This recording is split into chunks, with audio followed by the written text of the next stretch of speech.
Are you the leader in your own life? Do you like who our community leaders are? We're going to talk about it right now.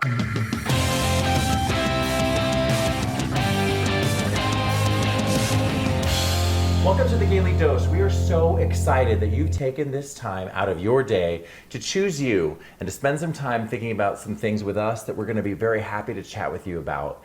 As you are sitting there right now and you got your phone open, if you would subscribe, like, follow, comment, share, we would appreciate it so very much. And we're brought to you by AHF. It's ahf.org. No matter what your medical need is, I promise you, they will help you. Even if you don't have any money. Go to ahf.org, sign up, and go get yourself tested in some way. That's right. And I'm so happy today because I've got Mike and Marci here today with me. And we're going to be talking to you about one of my favorite items we're going to talk about this whole season, which is leader in you, leader in me. And leadership is so important as our values. Leadership is something I've been fascinated with my whole life. I was an Eagle Scout. I studied leadership often in school. I became a business leader. I'm a leader as a father. And leadership is something that is so important for all of us. And I feel like this could be a really, really important thing to think about as you contemplate becoming the most valuable you. So I'm gonna ask my friends here, what is it that, as you think about leadership, let's give an example of maybe when you have failed to be the leader in your own life. What were those consequences like? Mike, you wanna start us off? Yeah, so as you know, I went to school in New Orleans, and New Orleans has a lot of distractions. And I got there, I was pretty young. I actually started my freshman year of college at 16. I did too. Oh, wow, that's pretty cool.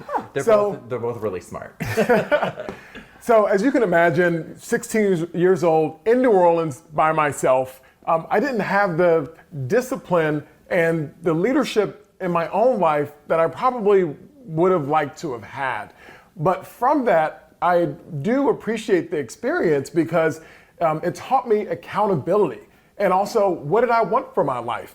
And if I wanted certain things from my life, I would have to take the steps to work hard and take those steps to achieve what I wanted to achieve. So did you say did you party too hard? Is that what happened, Mike? Or? Well, it's New Orleans, so there's parties, there's cheap alcohol, there's parties, so ladies. ladies. Yeah, ladies. Marci, Brought me awake, here I am. So what's your example, Marci, of a time that you could have been a better leader for yourself? I have to say, it was I've been pawing on this all day long because I am a leader and I've been a leader since I've been 3 years old. So figuring out for me, I really took a hard look at what is something and what or where is somewhere that I wasn't a leader. So, as you know, I moved to Atlanta, Georgia 31 years ago. And I moved here to open up Atlanta's first gay dating service. I lived in Los Angeles and I had an office there and I had an office in Washington, D.C. And we thought by bringing one to Atlanta, we could then start and infiltrate the whole country. So I moved to Atlanta, Georgia, and the first week that I'm here, I went to their newspaper here. At that time, it was called Southern Voice. I'm not sure if you're aware of that or not, but there were some papers here back then. It was Southern Voice, Etc. Magazine, and the Midtown Times. So I went to that publication and I brought them a picture of the ad that I wanted because back then, we didn't have computers and stuff 30 years ago. Yeah. So I had ad copy from my Los Angeles office, but we changed it to all be here. And the ad copy, I come from a city in Los Angeles called West Hollywood where everybody is okay to be gay. And there wasn't like this separatist community that Atlanta, Georgia was. So when I moved here 32 years ago, you had gay men and you had lesbians. There was none of this. And my ads weren't catered like that. My ad copy said, Atlanta's premier gay dating service. And I remember handing it to Dixon Taylor at the time, who was the editor, who's now a very good friend of mine 32 years later. And she said, I can't publish this. And I went, what? What are you talking about? You can't publish this. She said, This is the premier lesbian publication in Georgia. And I cannot publish something that's not catered to the lesbian community. And I'm like, look, I'm not a separatist. And that doesn't work for me. Well, how I failed in my leadership is I should have stuck to my guns at that moment. But I knew that I had to be in every publication. To have this be successful, to have my company be successful, I had to do it. It's the same model I did in DC and the same model I did in Los Angeles. So I bent a little, just a little. If you know me, I bent just a little.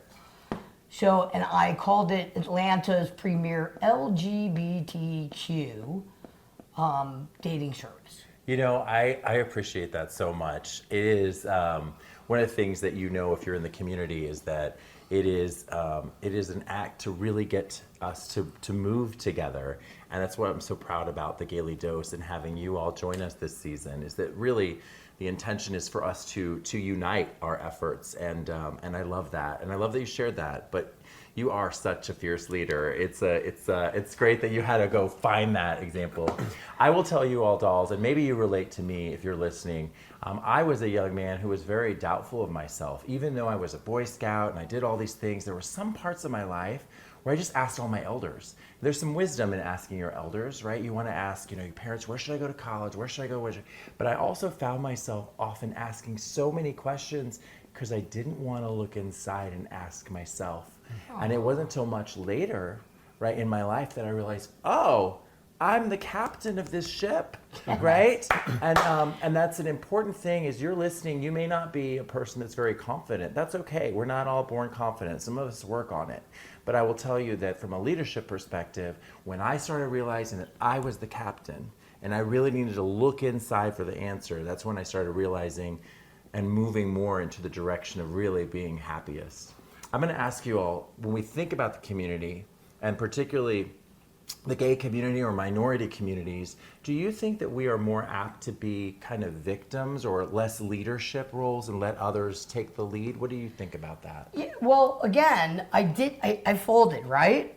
So it's funny because at that moment when I folded, I had somewhat of the same, within like 6 months, the same situation happened in my office in Phoenix, Arizona. And it was through a paper called you know how we have the creative loafing here? Yeah. Their creative loafing in Phoenix was called the New Times. And they called me and told me that if I put the word gay in my ad, they would pull it. Really? And I Like said, to the straight community? Yeah. Well, New Times is you got to get, New Times is like creative loafing. It's for the alternative community. So I was like, oh my God, I just went through this. What the hell is going on in this world? So I literally called the editor up because I was here. And I called the editor up and I told him that I'm not going to be a victim to that. You're either going to run that ad the way it is, or I promise you, you will have 1,000 people picketing in front of your door within the next 5 hours, and I'll have every news station there. What do you think I did, Helmut? I think you ran the article with the gay in it. I did. Not only did I run the article, but I had almost 1,000 people picketing in front of the New Times, and I was interviewed on every TV station at the time for it. Oh, that's so cool. What I think is really cool is how each of us sort of had that moment that woke up our inner leader in us. Yeah, for sure. Do you feel like, you are an ally for us, but you're also a member of the Black community. Mm-hmm. Do you feel like, as a member of the Black community, that you often are struggling with this leadership component, like we may in the queer community? Or I think you're right. When you are part of a minority community, there are often times where you're sort of reminded that you're part of that minority community and sort of you're representing something larger than yourself. And so I know specifically in corporate America or in professional settings, a lot of Black professionals feel this way. And so it's something that you're aware of, that, what you're representing and making sure that you are sort of forging a path for those behind you. Yeah, I feel like that's one of the things what I appreciate about both of you is that you sit in your unique intersection, Jewish, lesbian, Black ally, and you represent and you push forward, right? And I think a lot of our community can get held up in being like, oh, they don't like me here, right? And the reality is like we have to continue to push for what we believe through leading others around us or picketing. In your case. Listen, you don't get successful in this world by having everybody like you. And if you think you do, you don't. So, you know. On that topic, let's talk about one of our sponsors. My favorite, one of my favorite sponsors. Yes. One of my favorite. Listen, I know that we are changing seasons right now. So I don't know about you, and I don't know about you, but I had to turn my heat on yesterday morning. And when I turned it on, I smelled this little weird stuff. What do you think I did? I called R.S. Andrews. R.S. Andrews. And I called there and I was like, hey, listen, I'm calling you guys because I don't know if I need to see you or not, but I turned on my heat and it's a little stinky. Sort of like that burning smell when you turn on your furnace for the first shit, time. I'm going to burn the place down. And they said, no, don't worry about it. That's normal. That happens. You haven't had it on in about 8 months. So listen, I'm telling you, these guys at R.S. Andrews, not only will they be there the same day, not only will they handle your air conditioning, your heating, they'll even do what kind of cleaning? Oh, duct cleaning. Yeah. So check them out and tell them when you go that the Gay Leader sent you, okay? One of the topics around leadership that I think is important is to really talk about why it's important to be a leader, first off, in your own life. Why is that so important? Well, I think it's important to be a leader in your own life because you can't lead others unless you can lead yourself. And I feel like, we talked about how important voting is. There's a lot happening in the community. And so there's a lot that us as individuals and individual leaders can do to contribute to some of the solutions that to address these problems that we face. Yeah, and I think you're right. I mean, if you don't know yourself, how can you help lead the community? Right? Well, for me, I have 2 kids. So, I have a 12-year-old and I got an almost 18-year-old, please, a month and a half.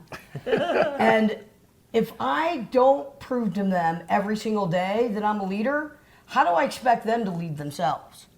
So I diligently, some of the tricks in the trade for me is, every single day I do mirror work.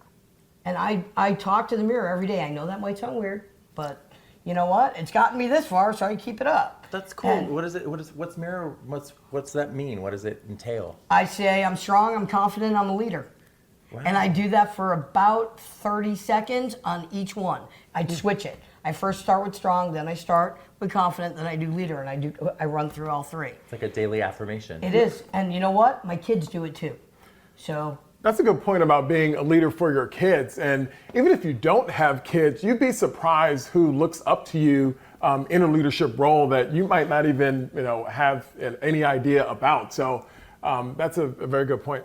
Yeah, we are all parents here actually, which is interesting. I will say, I think a lot of times what I hear people say often, they will find all the reasons that everyone else is to blame for their problems. I hate that. And you literally just notice it. And if you just take a moment and listen to what others say or listen to your own thoughts, right? And you'll say, you know what? She's blah, blah, blah, blah, blah, blah, blah. She makes me blah, blah, blah, blah, blah.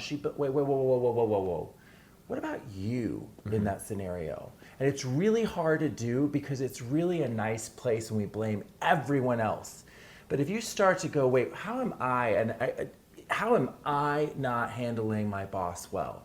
How am I not handling this colleague or friend well? Once you start changing that to I, you get to actually doing things to change your situation, Absolutely. right? Yes. There's a ton of personal growth in those moments, Helmut. Like you said, whether there's a social interaction or professional interaction that didn't necessarily go the way you wanted to, but asking yourself, what could I have done differently, provides you a lot of opportunity for growth. And the more you do it, you sort of give yourself grace to understand that you're human and that is part of the maturity process. Right. Yeah, and then actually, walk the walk and talk the talk. So it's one thing to say, what can I do? But it's another thing to say, what can I do? And then actually do it. That's a good point. Which is true. And I think the follow through, look, this isn't easy. Leadership isn't easy. You are literally going to work on this your whole life. But if you don't I'm over 50, I'm still doing it. Right? If you don't get into it though, who else is going to run your ship?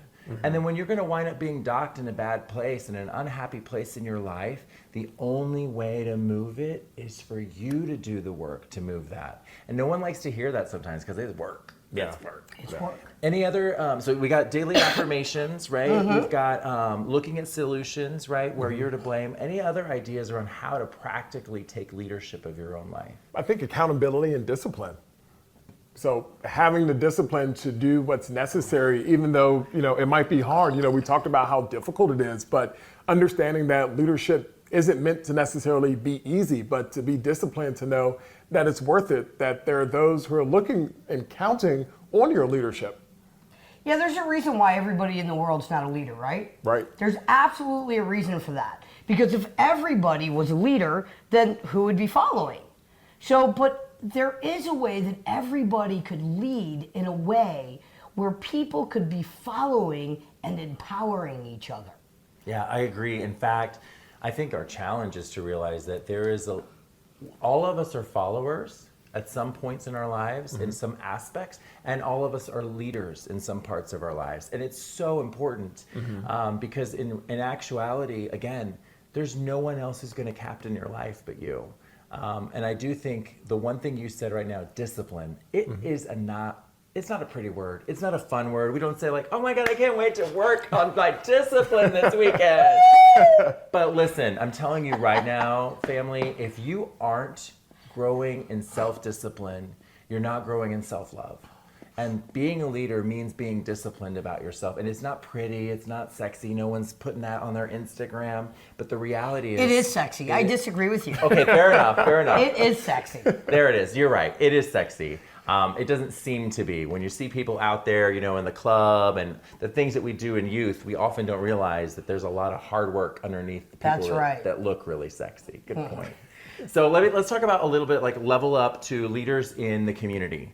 We select and we raise up people, right, to be leaders. What is important to you about the types of people that we raise up to be leaders in our community, in our workplaces? How do you feel about that? For me, I look for people that are selfless, right? Understanding that the cause is bigger than them. Looking for people who look at the sort of the whole picture and can unite people instead of looking after their own selfish interests. Yeah, I actually like that. I like the people that want to unite because, again, if we put somebody in a leadership role and they don't empower me to work with them, I'm then going to work against them. So why did I bother putting them in that leadership role? So, I really strongly believe that the people that we put in those roles, we got to work with them. We got to help them. We got to, be a part of that. Look at, leaders aren't leaders by themselves. It takes a village to do everything. I may be a parent of 2 children, but I don't just count on me. I count on me. I count on my partner. Believe it or not, I count on my ex-wife. I count on you. I count on the world to help me. So, I want my leaders, I want them to be strong and honest, and I want them to be engaging and loyal, and I want them to actually do what they say they're going to do when they say they're going to do it. Exactly. We want people of integrity because we want to be people of integrity, and no one's perfect, right? I will say we lost one of our great global leaders with the death of the Queen. And the reason I say that is she was a unifier. Whether you agreed with colonialism, whether you agreed with all of that, she was a person who unified. And I think a lot, when I think about our nation right now, I think about people who unify, right? I really mad respect what you all said about unification, because the reality is we are all on a journey together. And we all need shared visions of where we're going, right? Which include inclusiveness, love, respect, honesty, genuineness. In fact, all the values we're talking about in this podcast over this next 12 weeks, all of these are things I expect to see in our leaders. And I think you're right. It's a community. We raise the leaders, right? And it's something I pray dearly for. And I think some of the qualities are kind of hard to find the combination, right? So on one hand, you have to be strong enough to lead. And we talked about how challenging that is, the discipline, how tiring it is. But then you need to be humble. You talked about, listening, uniting, admitting when you made a mistake, listening and getting feedback on how you can improve. And sometimes those qualities aren't necessarily always found together in the same person. So I would say that that's a unique quality in a good leader. I agree. Yeah, and I agree. It is, and you know what? I think it's so hard because people. I'm going back to Brené Brown, daring greatly. You know, when you're in the rink and you actually do the work, like you were talking about, Marci, getting in there and actually having the conversation, that's how a leader's born. Mm-hmm. You're going to make mistakes in there, but you're going to actually take some initiative and put yourself out there. Yeah. Speaking of leaders in the community, Framers on Peachtree. Framers. I'm telling you, Brian and Framers on Peachtree, they are amazing. You know, how many of you have pictures sitting around your house that don't have picture frames? I know this one, my co-host right here, he doesn't, but I know he's going. He's going to Framers on Peachtree. Go see Brian and tell him the gang at Gaily Dose sent you. Yeah, and I will say this too. When she says that Brian and Framers on Peachtree, they are leaders in the community. They've been giving to this community for over 30 years. So this is not someone who's new to sponsoring our people. Go check them out and support those who support us. Dolls everywhere unite. It's the Call to Kiki.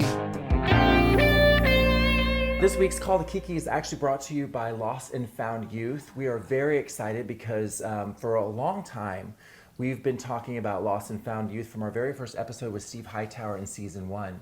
Lost and Found Youth is a very important organization to us because it really takes care of our children in our community. And if you haven't gotten it yet, from 3 parents sitting here doing this episode, we have a strong love for our children and we care about them. And Lost and Found Youth helps take care of children whose parents may not be there for them. So check them out. Check them out. Not only check them out, donate to them. Mm-hmm. Very good. Donate. I really, I challenge each and every person that's watching our podcast to help them. These kids need a place, and Lost and Found Youth gives them that place. Thank you. I want to ask you all as we wrap up our leadership episode, and this has been, again, something that is very close to all of our hearts as we think about our country, as we think about our families and our communities. What is it that we talked about today that you feel like either you feel more strongly about or maybe that you've changed your opinion about as we've talked about leadership? Well, for me, again, leadership is all about unity, strength, equality. All of that falls under leadership. So, listening to Mike talk about unification and humbleness, these are some of the qualities I look for every day when I look at our leaders. And for me, it was a good reminder just to, remain disciplined. It's exhausting sometimes, and when you get tired, it's hard to keep it up. But this was a good reminder just to stay disciplined and understand that, I have kids, like you said, that I need to make sure that I'm setting a good leadership example for and within the community. Yeah, and I will say what I feel more strongly about is that we need to be talking about this more. Just by sitting here together with my friends, talking about leadership makes me think a lot more about what am I doing? What am I not doing? Like having the conversation, I feel more strongly that this is a topic that we need to talk even more about potentially in future episodes. So my last question to you all is, based upon our conversations today, what is it that you're gonna go do after this dialogue, or what are you gonna do more of? Well, I'm going to continue to be a leader. You can count on me for that. That's true. And she's going to get you to vote. Go vote. Go vote. Go vote. Go vote. Get up off your butt. How about you, Mike? Well, you talked about me being an ally, and I want to make sure that, that I'm representing that title well. What is it that I can be doing a better job of in my allyship? Yeah. We love him. Well, I will say that leadership is an important topic in all of our lives. We really, really believe that investing in yourself in these areas is going to make you a happier, gayer, and I mean that in the happy term. Stronger. and frankly, a more valuable you. And that's why we're here. So remember, we love you. We want you to love yourself, love others, and don't forget to smile. Thanks so much. Go vote. November 8th.